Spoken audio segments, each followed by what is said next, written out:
Das brandneue Cube Controls CSX3 betritt den Markt und löst seine erfolgreichen Vorgänger ab. Cube Controls bringt ein umfangreich ausgestattetes High-End-Wheel mit großem Display und zahlreichen Funktionen an den Start. Welche Neuerungen ihr mit diesem Wheel geboten bekommt, das erfahrt ihr in den nächsten Minuten. Legt die Füße hoch und willkommen hier in meinem YouTube-Kanal.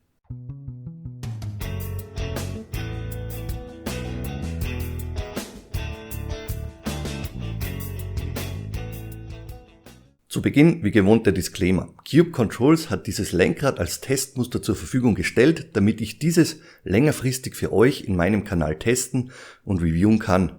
Du kannst dieses Lenkrad in den nächsten Monaten in meinem Simracing Testcenter unter die Lupe nehmen.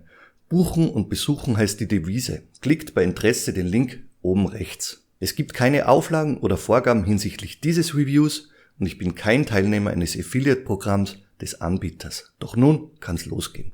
Kapitel Nummer 1: Preis und Bezug. Das Cube Controls CSX3 Lenkrad kostet 1270 € exklusive Steuer innerhalb der EU und kann direkt über die Cube Controls Homepage bezogen werden. Die Steuer variiert dann je nachdem in eurem Land gültigen Steuersatz. Die optional erhältlichen Core Pedals an der Oberseite können zum Preis von 129 € dazu bestellt werden.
In Sachen Farbgebung kann zwischen blauen oder schwarzen Akzenten beim Quick Release und der Shifteraufnahme gewählt werden.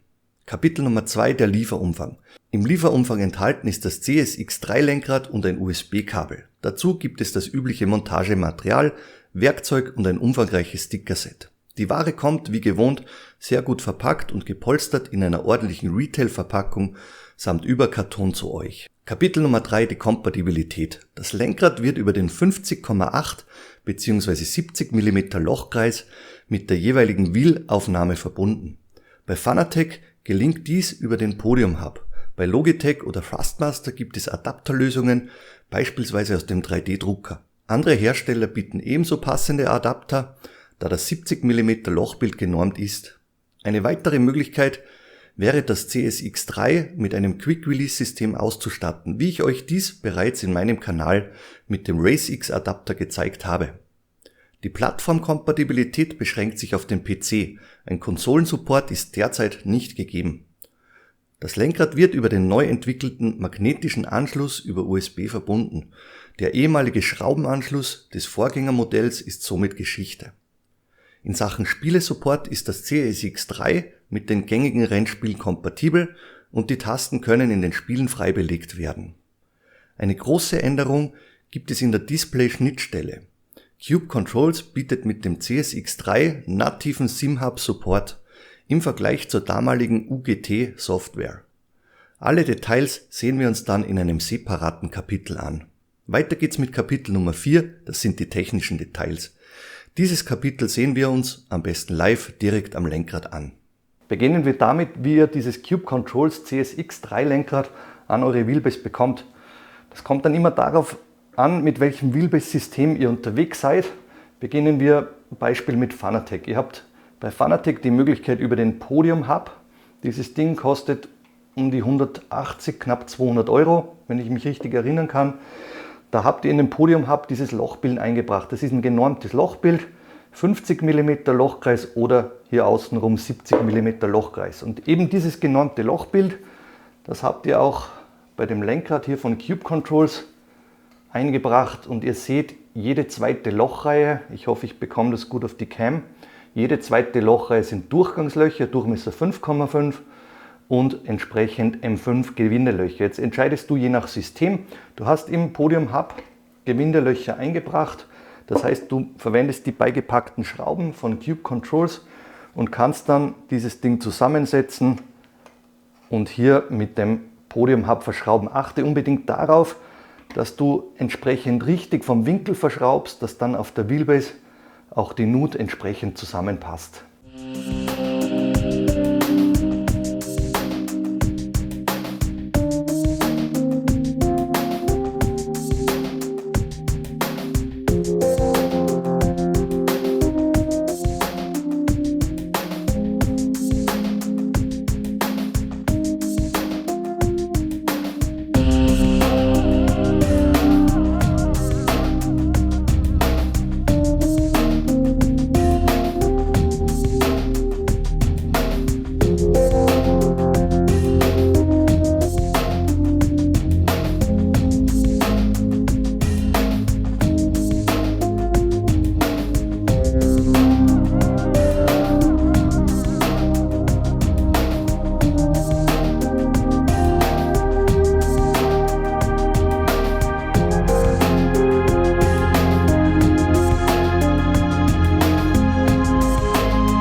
System Nummer 2 gehen wir hier beispielsweise zu SimuCube, den SimuCube Quick Release. Das ist ein Quick Release, den kennt ihr auch aus meinen Reviews. Dieses schwalbenschwanzartige System. Das heißt, du hast wiederum hier diesen 70 mm Lochkreis, in dem Fall bei SimuCube mit Durchgangslöchern. Den montierst du dann hier entsprechend mit dem Cube Controls Wheel. Verwendest auch diese Durchgangslöcher 5,5 mm, steckst die Schrauben hier durch und mit einer Mutter auf der gegenüberliegenden Seite festgezogen und du bist dann mit SimuCube mit dieser schwalbenschwanzartigen Aufnahme ready to go. Ein nächstes System, wenn du günstig unterwegs sein willst oder dieses Ding beispielsweise an der Logitech oder Fastmaster Wheelbase verwenden möchtest, da gibt es aus dem 3D-Druck solche Lösungen. Ich habe mir diese selbst ausgedruckt. Könnt ihr runterladen im Internet und ihr habt hier M5 Schrauben, die ihr hier einbringt und über diese M5 Schrauben dann rückseitig wiederum mit dem 70 Kreis Lochbild hier richtig angebracht, Schrauben von hinten durch angezogen und ihr könnt beispielsweise dieses ELE Cube Controls Lenkrad auch auf einer Fastmaster Wheelbase, die einen Lenkradwechsel zulässt, verwenden. Ebenso solche Adapter aus Vollmetall, die gibt es auch bei Moser Racing, die habe ich auch auf der SimMotion Homepage entdeckt. Das heißt, auch mit Moser Racing über das genormte 70 Kreis 6 Lochbild könnt ihr damit unterwegs sein. Und noch eine Lösung, die ihr aus meinem Kanal kennt. Ich habe euch dies einmal vorgestellt von RaceX. Das ist der Xero Play Adapter. So sieht dieses Ding aus. Das funktioniert folgendermaßen. Du hast einen Wheelbase Adapter. Das ist dieses Ding. Diesen Wheelbase Adapter, den verbindest du beispielsweise hier mit Fanatec.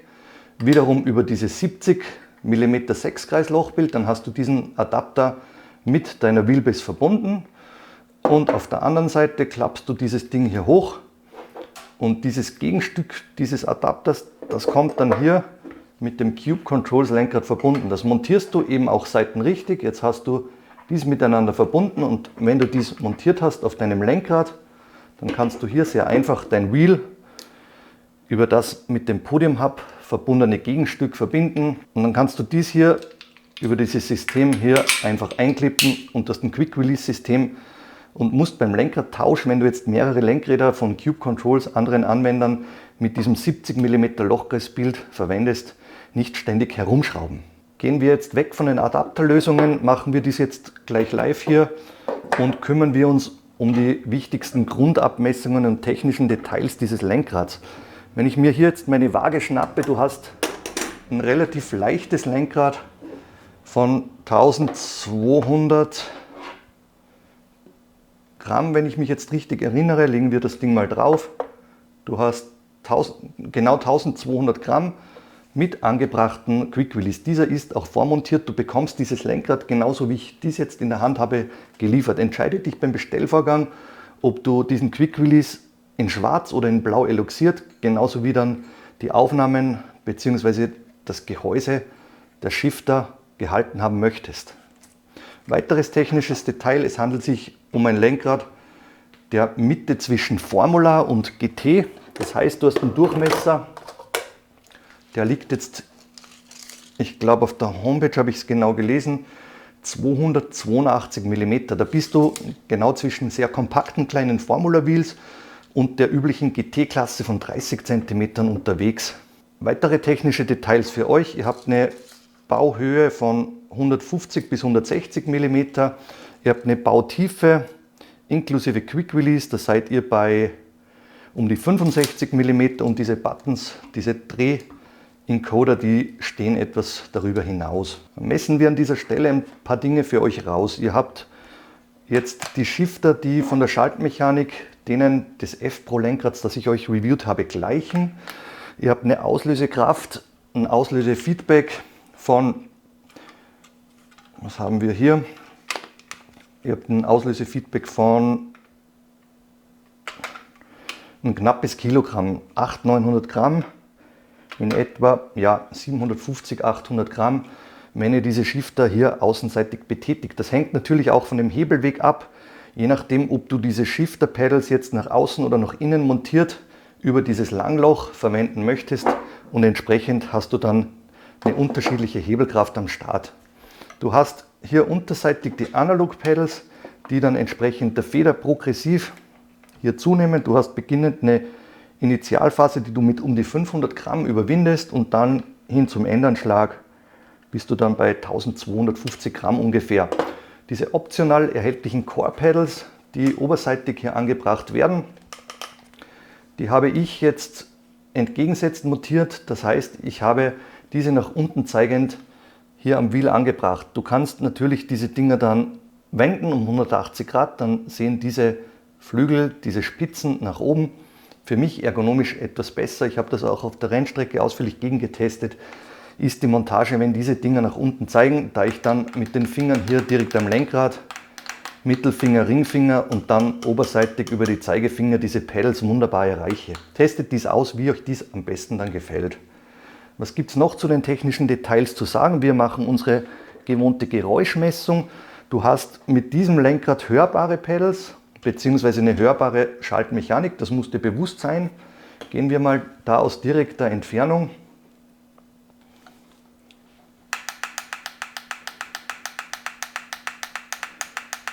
Und das geht in den Bereich 74, 75 Dezibel als unmittelbare Entfernung. Das ist nicht flüsterleise, das muss dir bewusst sein. Wenn jemand neben dir in Ruhe Fernseh gucken oder schlafen möchte, dann kann dies eventuell störend sein. Aber du wirst nicht Probleme bekommen, dass dies deinen Nachbar stören sollte, wenn du in einer hellhörigen Wohnung unterwegs bist. Die analogen Pedals nahezu lautlos und hier die oberseitigen Pedals mit um die 72 Dezibel etwas leiser als die Schaltmechanik des Up- und Downshifts. In Sachen Display habt ihr hier ein LED mit 800 x 480 Pixel verbaut, mit einer Refresh Rate, einer Wiederholungsrate von 60 Hertz. Und oberseitig des Displays habt ihr diese LEDs eingelassen und seitlich diese Flag-LEDs. Das sind insgesamt 3 links, 3 rechts und oberseitig 2, 4, 6, 8, 10, 11. Das heißt insgesamt 17 LEDs, die ihr dann über die Software entsprechend ansteuern, euren Bedürfnissen anpassen könnt. Machen wir weiter mit ein paar Abmessungen. Ihr habt diese sehr massiven, sehr dicken Pedals von 4 mm Dicke bei allen Shiftern bzw. Pedals verbaut.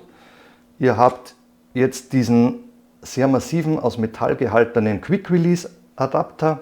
Ihr habt ein Gehäuse aus Metall, das Cube Controls hier verbaut, beziehungsweise die Elektronik darinnen.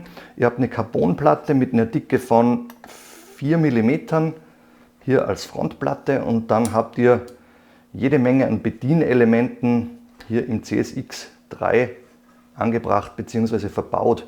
Rückseitig, wie erwähnt, die Shifter für Up- and Downshift, die analogen Pedals. Die analogen Pedals, die du für die Launch Control verwenden kannst oder wenn du jetzt vom Bewegungsapparat eingeschränkt bist, keine Pedale, deine Füße nicht verwenden kannst, benutzen kannst, eventuell im Rollstuhl sitzt, kannst du diese Pedals auch mit Gas und mit der Bremse belegen und dann nur über das Lenkrad auf der Rennstrecke unterwegs sein. Optional erhältlich unter dieser Abdeckkappe, die ihr da wegschraubt, könnt ihr dann über den kleinen Stecker, über das kleine Kabel und mit den beigelegten Schrauben, die eben auch für die Abdeckung dienen, diese Core Pedals verbauen.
Diese sind von der Schaltmechanik etwas anders gelagert als die Hauptschaltmechanik, bei der ihr, das könnt ihr hier gut erkennen, auch wie beim F-Pro, hier diese seitlichen Stützteile aus Carbon und das Gehäuse des Schaltarms, hier alles aus Vollmetall und eben die Carbon-Pedals. Und der Unterschied jetzt hier zu den Core-Pedals, da habt ihr so ein Verbundmaterial. Was ist ein Verbundmaterial? Das ist ein Material bestehend aus Kunststoff mit eingearbeiteten Carbonfasern, um dies zu verstärken. Ist auch ein stabiler Kunststoff, ein verstärkter Kunststoff in dem Fall, aber eben keine Vollmetall- oder durchgehende Carbonkonstruktion. Die Mechanik auch aus Metall, beziehungsweise die Aufnahme aus Metall bei den Analog-Pedals und die Pedals selbst ebenso wiederum aus Carbon mit einer Stärke von 4 mm. Ihr habt bei den Buttons, bei den Drehreglern frontseitig Metall, Aluminium müsste dies sein, eloxiertes Aluminium in diesen Farben. Dann gleiches gilt für die Thumb-Encoder, die hier in das Lenkrad eingelassen bzw. hier seitlich eingelassen sind, ebenso aus Metall. Und übliche Buttons mit einem Druckpunkt, den messe ich euch auch noch mal kurz raus. Da sind wir bei einem Druckpunkt bzw. bei einer Auslösekraft von, ja, das sind um die 500-600 Gramm, nicht allzu schwergängig, ein sattes Klicken und entsprechend hier links und rechts habt ihr die 7-Wege-Schalter, das heißt, ihr habt Richtungsschalter mit links, rechts, oben, unten und drehen links und rechts und eben drücken, das heißt 7-Wege-Schalter. Weitere technische Details, eine komplette Beleuchtung, die wir uns dann im Kapitel Software bzw. der Anpassung genauer ansehen. Und rückseitig, anschlussseitig, das habe ich euch noch vorenthalten, setzt Cube Controls wie beim F-Pro bereits auf diesen magnetischen Q-Con-Adapteranschluss, so nennt dies Cube Controls, um das Lenkrad jetzt mit USB zu verbinden. Damals bei dem CSX2 war das noch dieser Schraubanschluss, der etwas anfällig war, wenn ihr jetzt irgendwie am Kabel gezogen habt oder sich dies irgendwie verwickelt hat. Und mit diesem sehr kräftigen magnetischen Q-Con-Anschluss, das seht ihr hier, der hält wirklich kräftig das Wheel von gut einem Kilo fast komplett alleine. Und wenn jetzt hier zu viel Kraft drauf kommt auf diesen Anschluss, dann löst sich der wunderbar, um hier keine Beschädigungen über irgendwelche Pins, über diese Verschraubung passieren zu lassen. Das heißt, ist ein geniales Konzept, in meinen Augen wesentlich ausfallsicherer, als dies eben ein Schraubverschluss ist. Wenn der mal abreißt, dann ist das Ding kaputt. Und hier habt ihr sozusagen eine Solllösestelle hier über diesen Adapter mit Magnetverschluss.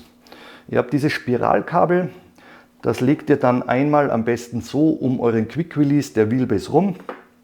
Einmal so rumlegen und dann steckt ihr dies am PC an. Ich habe dies, mein PC steht 3 Meter entfernt, mit einem USB-Verlängerungskabel bewerkstelligt. Hier gab es absolut keine Probleme, keine Übertragungsprobleme. Ich hatte nie Lags, irgendwelche Aussetzer, keine Ghost Shifts, absolut nichts. Das lief wunderbar und einwandfrei. Das heißt, einmal hier so um den Quick Release deiner Wheelbase rum, und wenn du jetzt im GT-Sport unterwegs bist, dann hast du üblicherweise diese Lenkbewegungen. Einmal maximal so und einmal maximal so. Das heißt, du wirst keine Probleme bekommen, dass sich dieses Ding jetzt großartig um deine QR deiner Wheelbase herumwickelt. Das sollte in diesem Fall nicht passieren. Und auch bei den heutigen Wheelbases ist es nicht so, dass wenn du diese Dinge einschaltest, dass diese referenzieren und sich mehrmals hier rundherum in die eine oder in die andere Richtung drehen. Und für den Fall der Fälle, wie gesagt, gut abgesichert über diese Magnetlösung.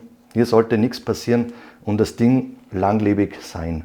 Kapitel Nummer 5, die Ausstattung und die Einstellungsmöglichkeiten.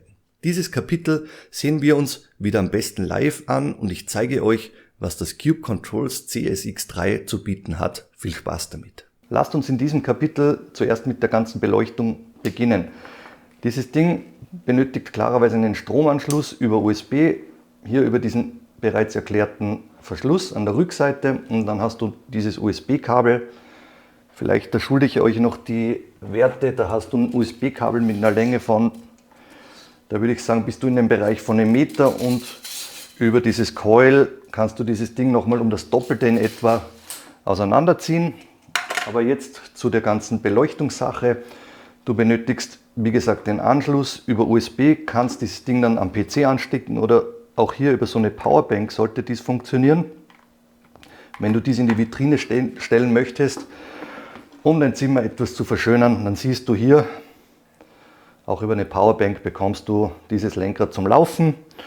Und jetzt könnt ihr gut erkennen, ihr habt diese Hintergrundbeleuchtung dieser Buttons, die habe ich in dem Cube Controls, in der Cube Controls Software so belegt, ganz beliebig, abgespeichert, und das ist mein Default-Profil. Sprich, wenn ich mein Lenkrad hier starte, apropos starten, hier rückseitig hast du so einen kleinen Button eingelassen. Einmal drücken ist dieses Ding ausgeschalten und drücken, dieser rastet ein mit so einem Klick. Dann fährt dieses Lenkrad wieder hoch und lädt dieses Farbprofil, das hier auf der Platine in der Firmware abgespeichert wird. Von den Ausstattungen beginnen wir an der Oberseite. Du hast eben 3 LEDs links, 3 LEDs rechtsseitig, 11 hier oberseitig, und beachtet dann bei der Software, die sind belegt mit Position 1, 2, 3, dann 4 bis 4, 5, 6, 7, 8, 9, 10, 11, 12, 13, 14 und 15, 16, 17. Du hast in Sachen Ausstattung dann eben dieses Display hier eingelassen, das etwas versenkt ist, um keine seitlichen Blendungen zu verursachen. Auch dies funktioniert sehr gut dann auf dem Rennstreckentest. Und beginnen wir bei den Buttons. Du hast oberseitig diese Toggle-Switches, die auch hintergrundbeleuchtet sind. Hier kannst du beispielsweise belegen mit Licht einschalten und Licht ausschalten und darunter dann entsprechende Buttons. Beginnen wir hier auf dieser Seite. Du hast hier in den Griff bzw. in die Grifffläche etwas oberhalb diese Thumb-Encoder eingelassen, die du von vorne eben mit deinen Daumen bedienen kannst. Dann Button Nummer 1, dann der Toggle-Switch, darunter wiederum einen Button. Hier hast du eine LED-Beleuchtung verbaut. Dann Thumb-Encoder Nummer 2, nächster Button, nächster und dann den 7-Wege-Schalter links, rechts, oben, unten drücken und drehen, links und rechts. Du hast mittig diese 4 Drehschalter verbaut, die sich sehr knackig anfühlen, eine gute Rasterung aufweisen und entsprechend symmetrisch dieses Lenkrad auf der rechten Seite dieselben Ausstattungsmerkmale. Du hast rückseitig, wie bereits erwähnt, jetzt eben diesen Ein-Ausschalter, du hast diesen Anschluss eben für dein USB-Kabel und hast innenseitig, ich weiß nicht, ob ich dies jetzt auf die Kamera bekomme, du hast innenseitig nochmal einen Molex-Stecker bzw. einen Molex-Anschluss und dann hast du noch so einen kleinen Umschalter. Mit diesem kleinen Umschalter, könnt ihr den sehen, dieser kleine Umschalter mit diesem schwarzen Ding hier, mit diesem schwarzen Schalter, der ist beschriftet mit Normal und QRX Mode. Ich kann euch jetzt an dieser Stelle, ich habe noch keine finale Betriebsanleitung von diesem Ding im Haus, noch nicht sagen, wofür der dann später gut ist. Aber jetzt Default, so wie das Lenkrad ins Haus gekommen ist, war dieser auf normal eingestellt und ich habe dies auch so belassen. Was man dann hier alles noch anschließen, ändern oder sonst etwas kann, das können wir vielleicht etwas später dann eruieren. Die weitere Ausstattung hier auf der Rückseite sind dann eben diese ganzen Pedals. Beim Grundpreis hast du diese Core Pedals hier oberseitig nicht mit bei, das sind optional erhältlich. Und wenn du diese eben verbaut hast, hast du eben oberseitig diese Core Pedals, deine Schaltmechanik, Schaltpedals, Up- und Downshift und deine Analog Pedals. Gehen wir jetzt auch auf die Verstellmöglichkeiten ein. Du kannst diese Core Pedals jetzt, wie es dir beliebt, montieren. Das heißt, du hast mit dem beigelegten Werkzeug von Cube Controls, ich zeige euch das jetzt am besten gleich mal live vor, du löst diese beiden Schrauben und wenn du diese beiden Schrauben gelöst hast, kannst du diese Core Pedals hier nach Belieben entweder eben so montiert oder so montiert betreiben. So montiert betreiben heißt dann in meinem Fall, wenn ich euch das hier kurz so in die Kamera halte, das wäre in etwa so, da hast du das dann eher etwas oberseitig hier zu bedienen. Das ist Geschmackssache, ob du jetzt den Zeigefinger etwas nach oben strecken möchtest, um zu klicken, oder ob du so unterwegs sein willst, um dies direkt am Pedal zu haben. Für mich ergonomisch so die bessere Möglichkeit bzw. die bessere Lösung. Schnappe dir an dieser Stelle wieder diese beiden Schrauben, setze diese ein. Du hast hier in dieses Composite, in dieses Verbundmaterial, hast du hier eingelassene Muttern M, was ist das, M3 vermutlich. Messen wir das an dieser Stelle nochmal raus, falls ihr so eine Schraube verliert. M3, und in diese eingelassenen Muttern bringst du dann diese Torx-Schrauben, das ist mit diesem beigelegten Torx-Schlüssel, hier direkt jetzt an der Schaltmechanik an. Das heißt, du drehst diese Dinger rein, positionierst diese wie du willst und hier hast du viele Möglichkeiten. Du kannst entsprechend des Langloches mit diesen Pedals etwas nach innen oder nach außen rutschen. Ich zeige euch das jetzt hier nochmal am besten live. Das heißt, du kannst jetzt dieses Pedal weiter nach innen bringen, etwas weiter nach außen. Du könntest dieses auch etwas so kippen oder nach oben kippen, ganz wie dir beliebt. Ich selbst bin jetzt mit maximal möglich nach innen gestellten Pedal unterwegs. Ich habe dies gerne in der Flucht der Hauptschaltmechanik und so gefällt mir dies persönlich am besten, mit einem eventuell leichten Winkel nach unten, um dieses möglichst knapp hier an mein Shifter-Pedal zu bekommen. Wichtig für euch, dreht diese Schrauben wirklich nur sehr leicht, am besten nur hochkant an. Das ist Carbon, das sind Carbonlagen, die solltet ihr nicht hier so und über den Hebelweg fest anziehen, um diese Carbon-Pedals nicht zu sprengen oder zu zerstören. Dieselbe Verstellmöglichkeit hier über die Langlöcher hast du dann bei den Up- und Downshift-Pedals, hier hoch und runter. Ich habe hier so eine eher mittlere Stellung gewählt. Nimm am besten du das Lenkrad dann in die Hand, entscheide nach deiner Fingerlänge und wo du dann hier die für dich am ergonomisch beste Position für die Auslösung der Schaltmechanik findest. Ich mag dies am liebsten hier so im Bereich unterhalb der Fingerkuppe hier, wenn ich dieses sehr angenehm entgrattete, das ist sehr gut abgeschrägte Pedal hier innenliegend unterhalb der Fingerkuppe betätigen kann. Ist eine Geschmackssache. Ihr habt rein runter, ihr habt eine Verstellmöglichkeit von 2 cm ungefähr. Ja, ihr könnt dieses Pedal 2 cm nach innen, nach außen, weiter weg, weit näher zum Rim bringen. Dann habt ihr eine weitere Verstellmöglichkeit, das seht ihr hier. Das ist alles schwer, euch das jetzt auf die Kamera zu bringen. Das ist jetzt diese Schraube, einmal links und einmal rechts. Und mit dieser Schraube könnt ihr jetzt diese ganze Shifter-Einheit, das zeige ich euch jetzt. Wir schrauben hier jetzt mal links und rechts auf und einmal auf der gegenüberliegenden Seite die Schraube lösen.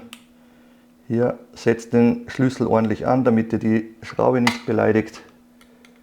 Und wenn ihr dies gelöst habt, dann könnt ihr jetzt den kompletten Schaltarm, das könnt ihr hier jetzt gut sehen, hier in der Neigung sehr deutlich verstellen bzw. anpassen. Du kannst mit dem Schaltarm jetzt hier nach oben, nach unten rücken und klarerweise musst du dann hier auch aufpassen, wenn du jetzt mit diesem Pedal etwas zu knapp unter dem Schaltpedal liegst, dass du dies hier nicht kollidierst. Das heißt, hier müsstest du die umgedrehte oder etwas nach oben gesetzte Position verwenden. Ich persönlich habe diesen Abstand sehr gern. Für manche ist es zu wenig. Ich stelle mal so ein Mittelmaß jetzt ein, vielleicht nicht ganz so steil wie hier auf der rechten Seite und wähle jetzt eine Position in der Mitte dieses Langlochs. Ich habe das jetzt verstellt für euch jetzt in so einer Mittelposition von diesem Langloch hier an dieser Seite und dann könnt ihr sehen jetzt in dieser Aufnahme, ich hoffe ich bekomme das jetzt hier auch nochmal gut auf die Cam, ihr habt hier ein flacheres Pedal, das heißt die Weite zu euren Fingern, die ist kürzer vom Rim weg und hier ein etwas steiler angestelltes Pedal, hier seitlich betrachtet, hier könnt ihr es gut sehen, einen steileren Winkel vom Pedal nach außen, um mit längeren Fingern hier entsprechend weit genug zu sein und hier wiederum etwas ein flacherer Winkel, um das Pedal jetzt in der Ausgangslage etwas näher ans Rim zu bringen. Welche Verstellmöglichkeiten bei den Pedals hast du noch? Du kannst diese Endanschläge der Pedals, das sind diese eloxierten Metallachsen hier, die kannst du über diese Verschraubung lösen und dann entsprechend verstellen. Bei den Analog-Pedals etwas deutlicher, das siehst du hier relativ große, relativ lange Langlöcher. Hier um diesen Endanschlag, wenn ich jetzt hier löse und diesen nach unten setze, habe ich eine größere Range, eine größere Bandbreite bis zum satten Endanschlag. Und bei den Shifter-Pedals, da hast du eine etwas kleinere Range. Das heißt, du löst jetzt diese Schrauben hier und dann kannst du über diese Metallachse, das siehst du jetzt hier, ja, das ist schwierig alles auf die Cam zu bekommen, wenn die so fein verbaut ist und diese Metallachse, das ist alles spiegelverkehrt, ist das deppert. So. Und diese Metallachse, die kannst du jetzt über das Langloch, das könnt ihr hier jetzt erkennen, eben verstellen. Das jetzt wäre bis zum Endanschlag sehr ein kurzer, sehr ein knackiger Schaltweg. Das heißt, wir variieren hier, das messe ich euch jetzt an dieser Stelle noch mal kurz raus. Wir haben einen Schaltweg bei den Pedals. Wenn du die Achse nach unten setzt von, ich würde sagen, von 7-8 mm und in der kurzen Version, da bist du bei um die 4-5 mm. Das variiert sehr stark.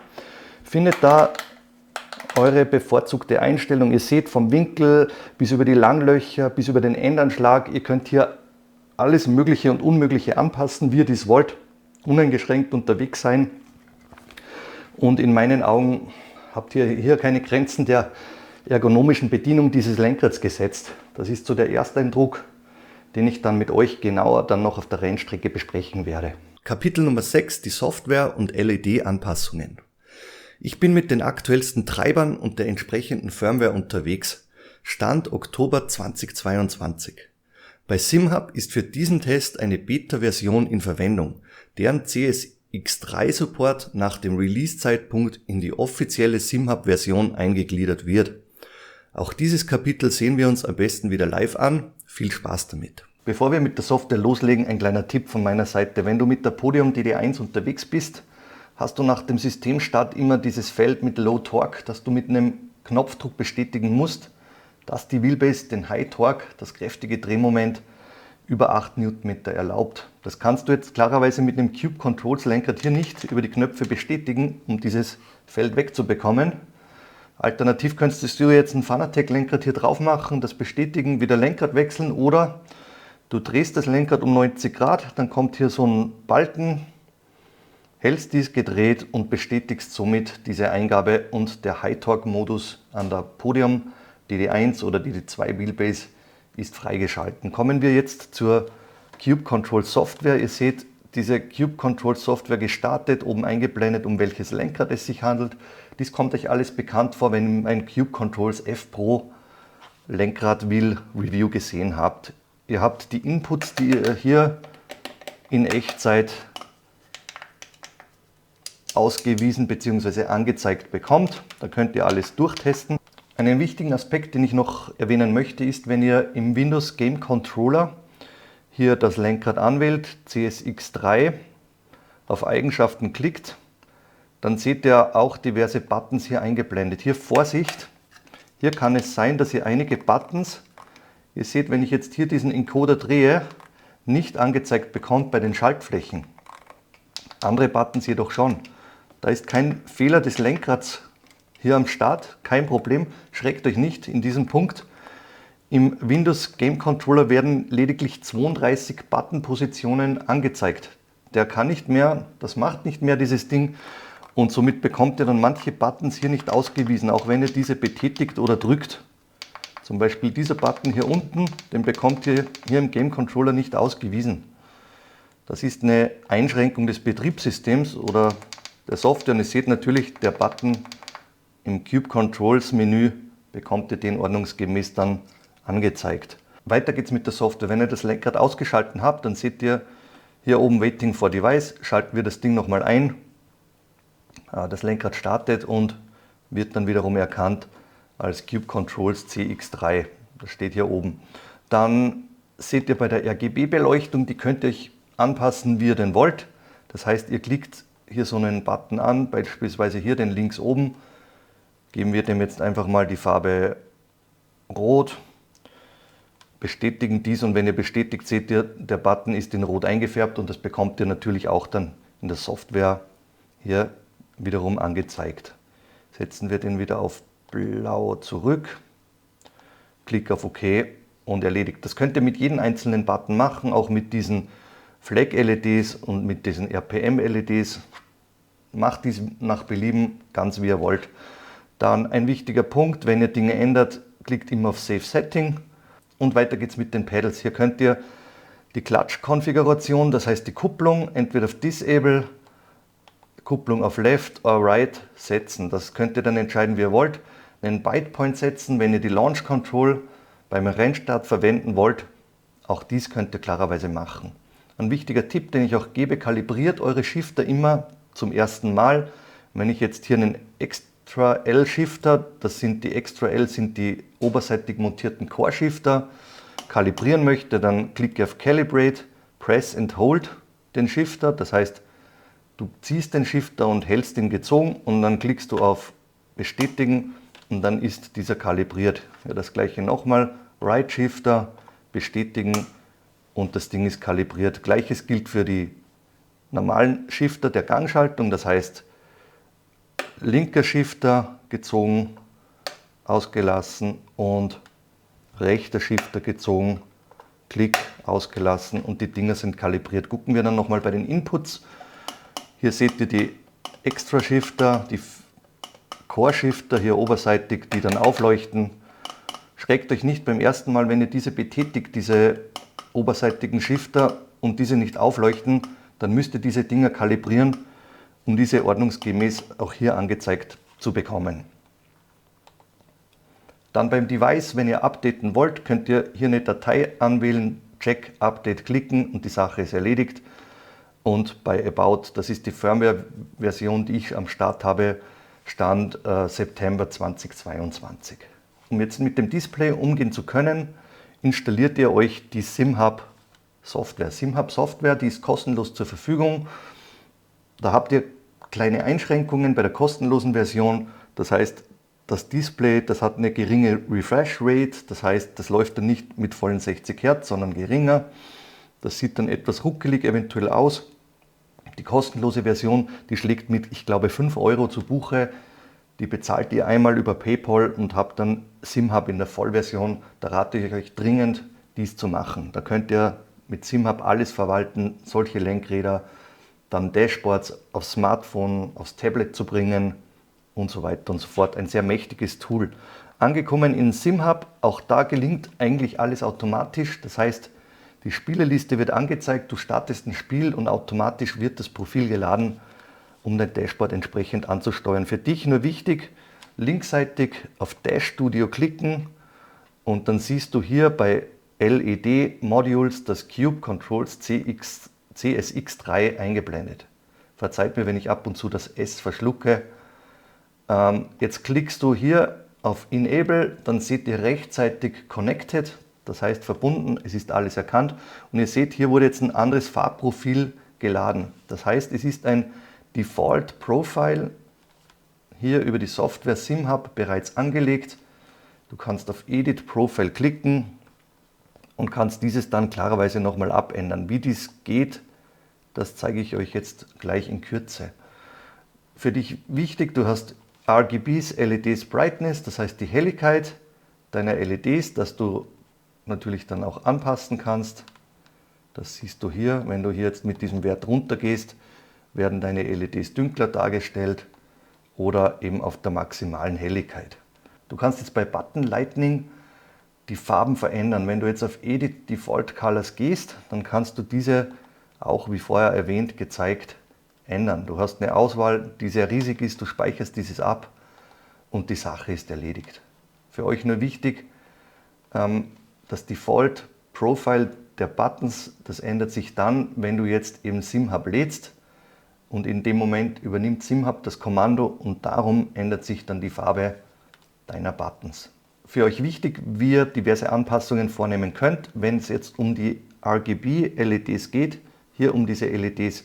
Ihr habt hier linksseitig die Flag-LEDs, Position 1, 2, 3, dann 4, 5, 6, 7, 8, 9, 10, 11, 12, 13, 14, 15, 16, 17. Warum sage ich euch dies jetzt so genau? Wenn du jetzt auf Edit Profile gehst, über den Cube Controls CX3 LED Editor, dann siehst du bei den Settings, unter den Settings klickst du auf diesen kleinen Pfeil, hier klappt so ein Fenster auf und hier hast du dann über Dropdown die diversen Sachen, die du einstellen kannst. Das heißt Flags and Spotter, RPMs, Speed Limiter, Animation, das sind Dinge, die sind voreingestellt. Du hast ein Grundprofil hier drauf, dies funktioniert Plug and Play. Du musst hier absolut nichts verändern, wenn du dies nicht möchtest.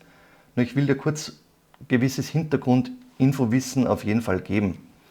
Sprechen wir beispielsweise über die RPM-LEDs. Das ist sehr simpel vorkonfiguriert und das kannst du anpassen, wie du möchtest. Hier hast du die Segmente, das seht ihr in grün. Wenn die Drehzahl ansteigt, hier 3 Segmente in grün, das sind diese 1, 2 und 3. Dann 1, 2, 3, 4, 5 in rot und wieder 3 in blau. Das ergibt rein rechnerisch insgesamt 5, 8, 11 Segmente, die du jetzt mit den Farben belegt hast. 3, 4, 5, 6, 7, 8, 9, 10. Insgesamt eben 11 Elemente, die oben hier eingefasst sind. Das heißt, die Start Position, die wird festgelegt mit der LED Nummer 4. Das ist klar, das muss die LED Nummer 4 sein, weil hier haben wir 1, 2, 3. Das heißt, bei Nummer 4 starten die grünen Lichter in diesem Fall. Das kannst du anpassen, du kannst denen andere Farben geben, du kannst denen sagen Start RPM, Prozent of Redline, das heißt, wie viel Prozent diese dann zu leuchten beginnen. Du kannst die Farbe festlegen und so wird das dann entsprechend definiert, beziehungsweise ist dies vorkonfiguriert am Start. Du kannst diese dann blinken lassen, du kannst hier weniger grüne Segmente, dafür mehr rote geben, die Farben anpassen. Hier könnte ich spielen tagelang damit, wenn ihr dies möchtet. Ich wollte euch nur zeigen, dass dies auch relativ einfach und selbsterklärend geht. Am Beispiel von Spotter Car Left, wenn ein Fahrzeug knapp neben dir ist, auf der linken Seite bekommst du dies auch signalisiert. Das ist so konfiguriert und zwar gelegt auf die LED Nummer 3, das heißt 1, 2, 3, auf diese LED, die leuchtet dann rot auf, wenn sich ein Fahrzeug knapp links neben dir befindet. Start Position Nummer 3, das heißt dritte LED, LED Count eben nur diese eine und somit leuchtet dies jetzt hier in rot auf und ist auf Blinken gesetzt. Wenn du jetzt hier guckst bei Spotter Car Left und darunter Spotter Car Right, auf der rechten Seite, das ist die LED Position Nummer 15, 3 plus 11 sind die 14 und die 15. ist die hier oben rechts im Eck. Diese leuchtet dann Spotter Car Right, wenn ein Fahrzeug knapp rechts neben dir ist, auf, um dir zu signalisieren, Vorsicht, nicht rüberziehen, toter Winkel und so weiter und so fort. Das war es jetzt schon mal mit den wichtigsten Infos von SimHub. Viel mehr müsst ihr nicht konfigurieren. Kurz zusammengefasst, du kannst dieses Tool starten. Das Einzige, was du erledigen musst, klicke auf Dash Studio, wähle hier oben VO Core, das ist 1, 2, 3, das vierte Menü von links Und wenn du dies erledigt hast, bekommst du eine Auswahl von LED-Modules und hier hast du Cube Controls CSX3. Das klickst du an und fertig. Das kann final dann etwas anders aussehen. Ich habe hier eine Beta-Treiber-Version von SimHub, die jetzt speziell für das CSX3 kurz vor dem Launch herausgebracht wurde. In der Finalversion wird dies etwas anders aussehen. Ich habe SimHub schon angeguckt, jetzt in später darauffolgenden Versionen, in der 8.1.1er, die es jetzt schon zum Download gibt. Da hast du dies anders geregelt. Du steigst über das Dash Studio ein, dann hast du so einen Button, wo du ein Profil suchen musst und dann suchst du dir dies aus so einer Liste, aus so einer Auswahl aus, wählst dieses an und auch so wird das dann in der finalen Version vermutlich aussehen. Kapitel Nummer 7, ein subjektives Kapitel, die Optik. Frontseitig springt das große Display und die umfangreiche Ausstattung ins Auge. In der Mitte wurde das blaue Cube Controls Branding eingelassen. Die Einfassung der Buttons aus Kunststoff macht einen zweckmäßigen Eindruck und fällt vom Carbon-Look der Frontplatte ab. Oberseitig wurde am Gehäuse das Cube Controls Logo sowie der Schriftzug aufgedruckt. Die Rückseite bietet Vollmetall und Carbon der Schaltereinheiten sowie den CSX3 Schriftzug. Das Design der Schaltmechanikaufnahme wirkt sehr edel, genauso wie der optisch sehr schön designte Aufnahmeflansch. Von vorne betrachtet wirkt das CSX3-Lenkrad, wie bereits erwähnt, extrem üppig ausgestattet. Die Anpassbarkeit der zahlreichen LEDs und des Displays lassen umfangreiche optische Anpassungsmöglichkeiten, so wie es dir gefällt, zu. Kapitel Nummer 8, das ist die Haptik. Die Griffflächen wurden mit glattem Kunststoff überzogen. Die Verbindungsstellen sind sehr sauber und kaum spürbar ausgeführt. Bei der Betätigung der Schaltmechanik fällt der absolut spielfreie Betrieb auf. Auf den Schaltpedals haben 3 Finger komfortabel Platz. In den Freistellungen der Pedals liegen die Fingerkuppen sehr angenehm auf. Und die Griffflächen sind ergonomisch und sehr gut an deine Handflächen angepasst. Kapitel Nummer 9, die Verarbeitung. Die Verarbeitung lässt bei diesem Lenkrad keine Wünsche offen. Alles wirkt hochsolide und sehr langlebig, wie man dies bei einem Lenkrad dieser Preisklasse eben erwarten sollte. Im Rennbetrieb ist dies spürbar, dass sich nichts verwindet und alles geräuschfrei und ohne Knarzen funktioniert. Kugelgelagerte Achsen der Schaltmechanik, super verarbeitete Carbonkomponenten und gleichermaßen edel verarbeitete Thumb-Encoder und Drehschalter setzen die tadellose Ausführung fort. Das Display scheint kratzerbeständig zu sein. Ich habe dies mehrmals mit einem Mikrofasertuch gereinigt und es sind keine Mikrokratzer erkennbar. Kapitel Nummer 10, die Ergonomie. Ohne das Lenkrad loslassen zu müssen, können sehr zahlreiche Eingaben getätigt werden. Diese sind durch die Thumb-Encoder, Toggleschalter, 7-Wegeschalter und die oben positionierten Buttons ergonomisch perfekt umgesetzt. Die Schaltpedals sind sehr gut erreichbar und umfangreich einstellbar. Bei den analogen Pedals musste ich meine nicht allzu langen kleinen Finger deutlich strecken, um diese in der Ausgangsstellung erreichen zu können. Das Rim ist sehr angenehm geformt und liegt ergonomisch komfortabel in der Hand. Die Aussparungen für Daumen oberhalb der Speiche und Finger unterhalb der Speiche sind großzügig dimensioniert und ebenso ergonomisch angenehm und langstreckentauglich ausgeführt. Weiter geht's mit unserem Hauptkapitel, Kapitel Nummer 11, der Rennstreckentest. Gehen wir am besten wieder live ans Rig und drehen ein paar Runden. Ich nehme euch heute mit auf eine Runde Assetto Corsa Competizione mit einem Bentley GT3 auf Brands Hatch. Vom System her, ihr seht auf einem RaceX Cockpit, das von Motion Simrig SR2 Motion betrieben wird. Hier montiert meine Podium DD1 von Fanatec. Über den Podium Hub eben das Cube Controls CX3 montiert.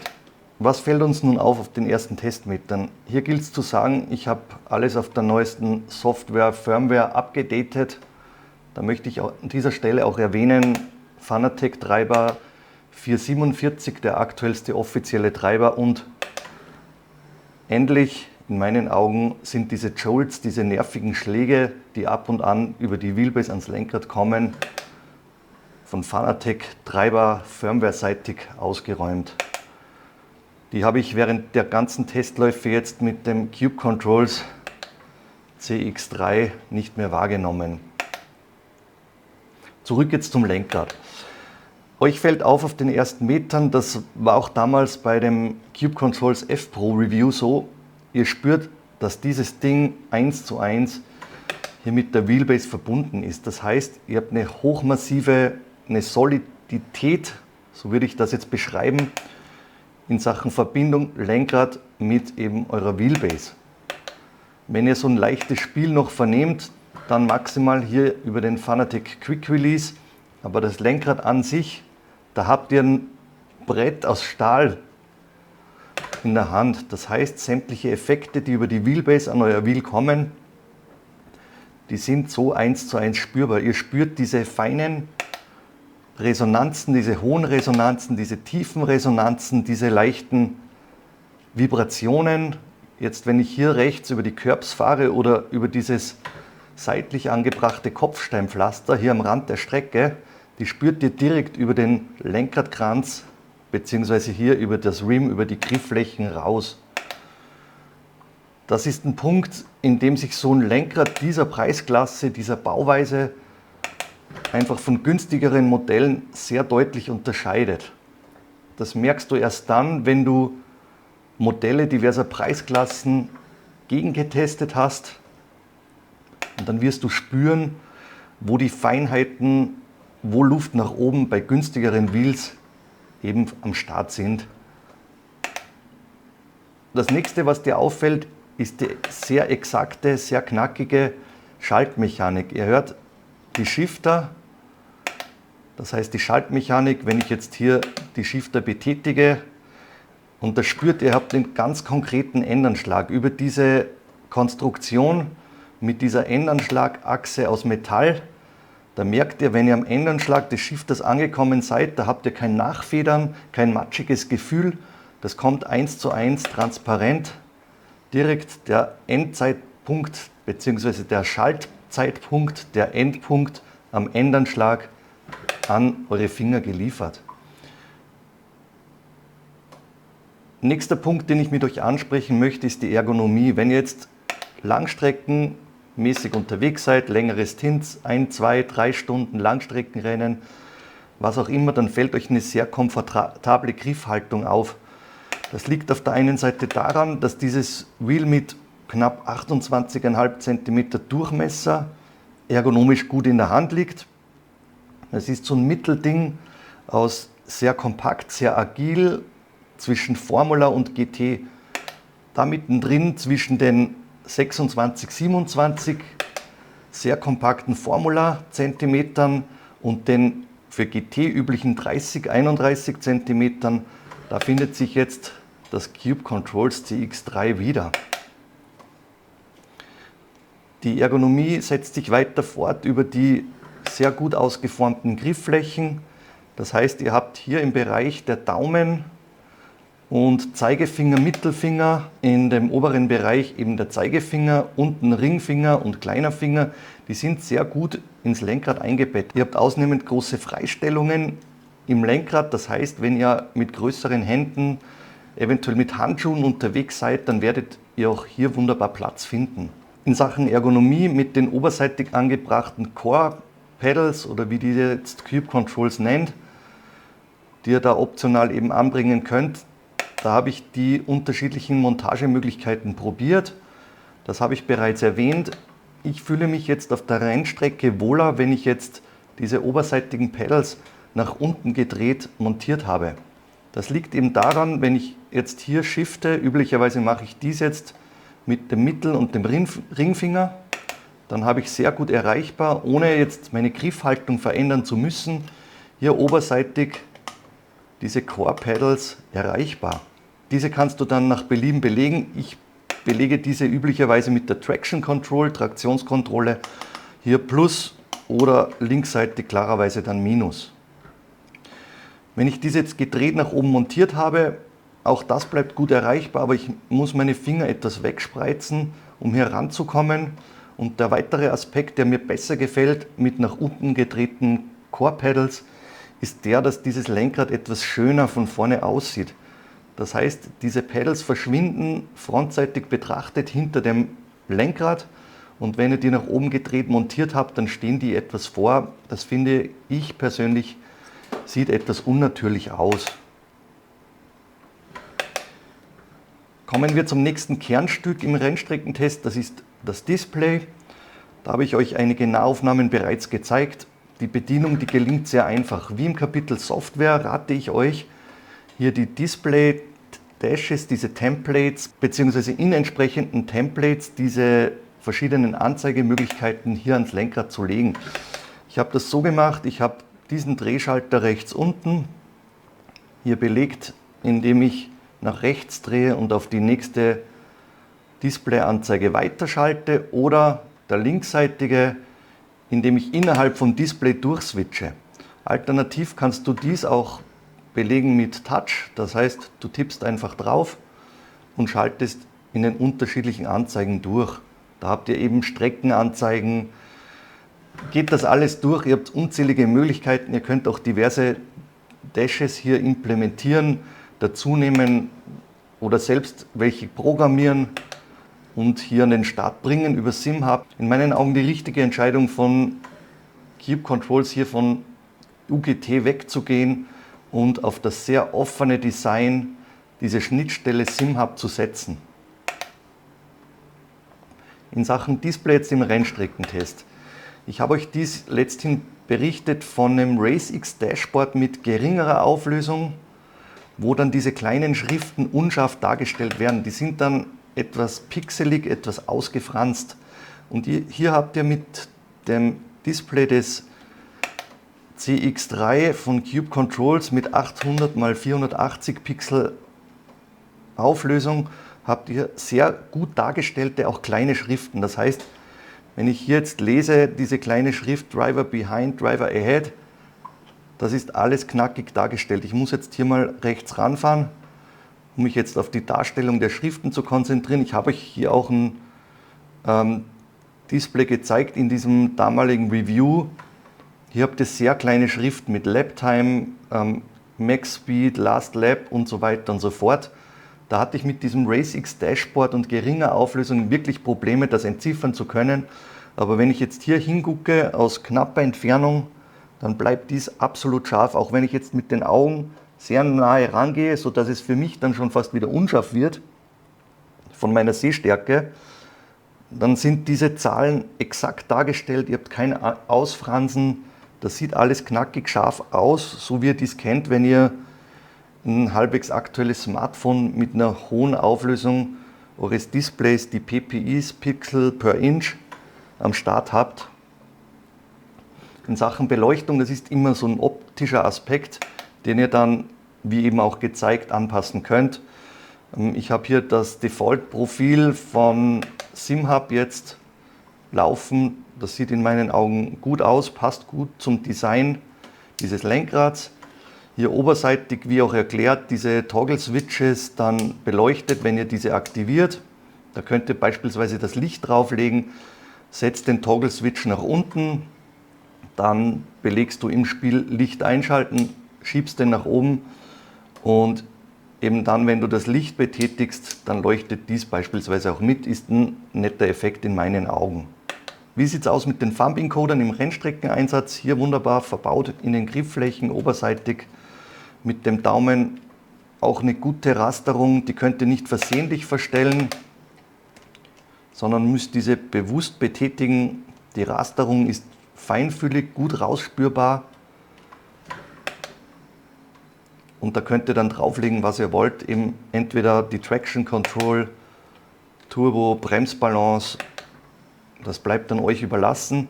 Eine Herausforderung bei so einem Wheel im Rennstreckentest ist auf alle Fälle, dass ihr euch dann merkt, was ihr denn wo belegt habt. Da kann es euch helfen, diese Dinger zu beschriften mit diesem Sticker-Set, das Cube Controls beipackt. Ich persönlich nutze diese Sticker-Sets sehr selten. Erstens möchte ich diese wunderschönen Lenkräder nicht bekleben und zweitens im Rennstreckentest, da guckst du dann nicht auf deine Knöpfe und liest eine Beschriftung, um dann zu erfahren, welcher Button wie belegt ist. In meinen Augen muss dies intuitiv gehen, du musst ein Wheel lernen bzw. dessen Belegung und im Rennstreckentest dann genau rausspüren, okay, dieser Button ist für diese Aktion belegt und dieser für eine andere. Hier hilft Cube Controls gut weiter mit diesen ergonomischen bzw. haptischen Akzenten, das heißt erhöhte Button-Einfassungen hier. Du spürst, ohne hinzugucken, hier handelt es sich um diesen Button und entsprechend ist dies eben bei anderen Buttons auch ausgeführt, dass du dies haptisch erfühlen kannst, wo welcher Button sitzt. Sehr gut erreichbar sind diese 7 Wegeschalter, drehen, drücken, links, rechts, oben und unten. Da kannst du, keine Ahnung, eine Sitzbelegung drauflegen oder im Menü, dass du dich durchs Menü hangelst. Was gibt es noch im Rennstreckentest festzuhalten? In meinen Augen sehr gut, sehr klar ausgeführt ist das oberseitige Drehzahlband.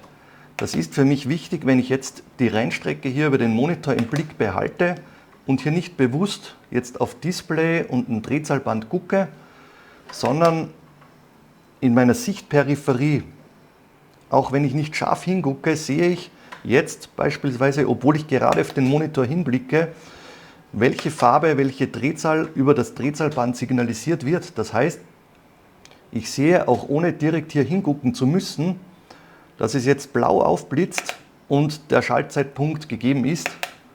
Das ist in meinen Augen deutlich besser vernehmbar, als wenn ihr jetzt lediglich nur über ein Display so ein Drehzahlband, so ein Blinken eingeblendet habt. Das soll es nun gewesen sein vom Rennstreckentest. Ich drehe diese Runden noch fertig und wir fassen dann alles im Fazit und der Kaufempfehlung zusammen und sprechen über alle positiven und negativen Aspekte. Ich melde mich gleich bei euch.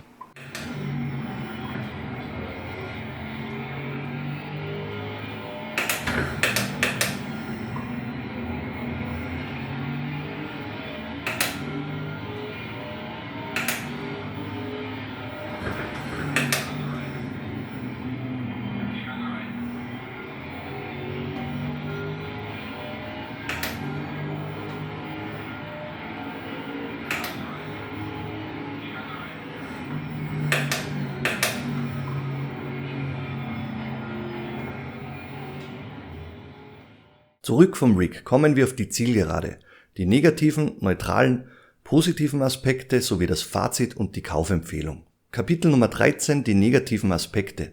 Hier bleiben für mich die bereits beim damaligen F-Pro Review erwähnten negativen Aspekte der fehlenden Materialauswahl der Griffflächen. Ich habe über diesen Punkt bereits mit Cube Controls gesprochen. Mal sehen, ob es zukünftig mehr Flexibilität geben wird. Francesco von Cube Controls hat mir letztes Jahr auf der Simracing Expo bereits einen Prototypen mit alternativem Bezug vorgestellt. Ich kenne auch die Argumente, dass dies unwichtig sei, da eben echter Motorsport, aber hier sprechen wir von einem Simracing-Produkt für den Heimgebrauch und darum steht in diesem Punkt nach wie vor meine Meinung.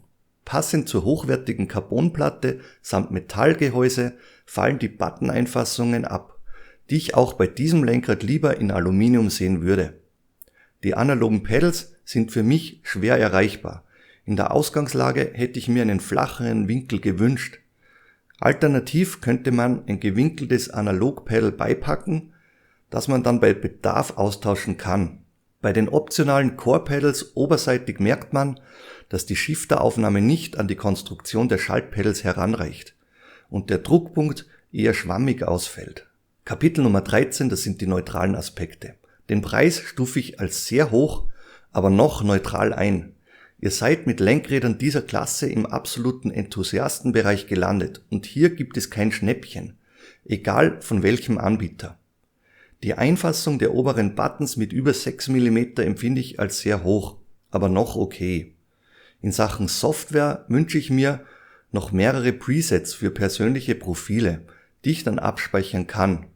Auch eine Mehrfachauswahl von Buttons und Zuweisung der Farben wäre wünschenswert.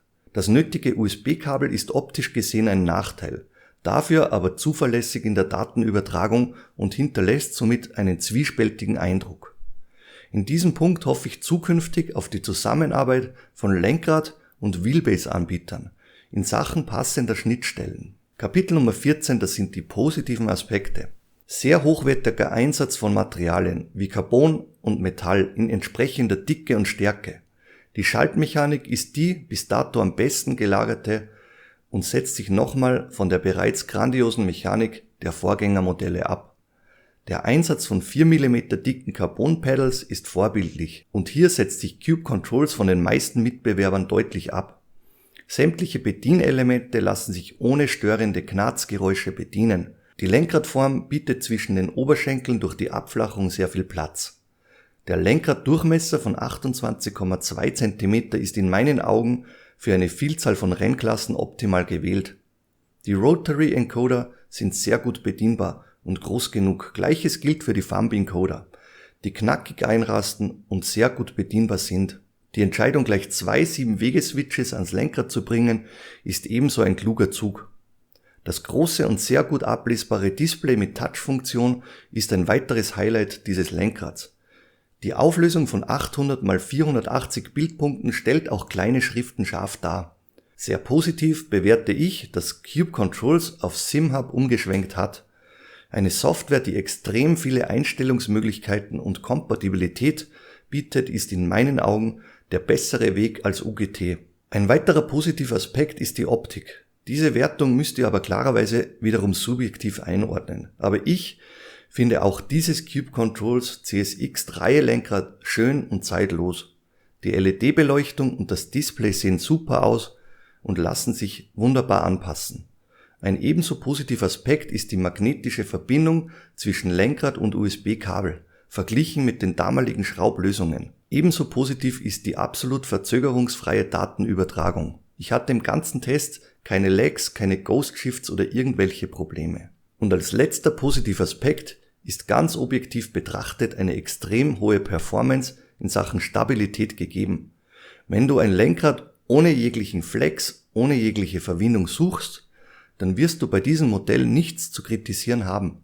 Hier zahlt sich dann der hochmassive Materialeinsatz von dicker Carbonplatte und Metallgehäuse samt massivem Flansch aus. Kommen wir zu Kapitel Nummer 15, das ist das Fazit und die Kaufempfehlung. In Sachen Kaufempfehlung spricht Cube Controls absolute Simracing-Enthusiasten mit dem entsprechenden Budget an. Du gehörst zu dieser Zielgruppe, wenn du am PC unterwegs und dich mit den umfangreichen Möglichkeiten, die dieses CSX3 Wheel bietet, auseinandersetzen möchtest. Cube Controls setzt mit dem CSX3 konsequent das um, was das neue F-Pro Wheel bereits seit einigen Monaten an den Start gebracht hat. Ein Highlight ist das hochwertige Display und die sehr einfache Anbindung via SimHub.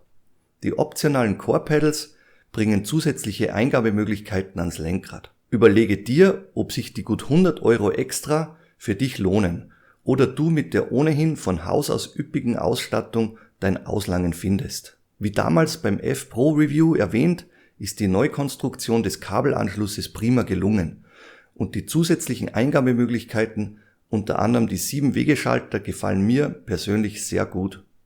In Sachen Display musst du dir klarerweise überlegen, inwieweit du dieses auch nutzen willst.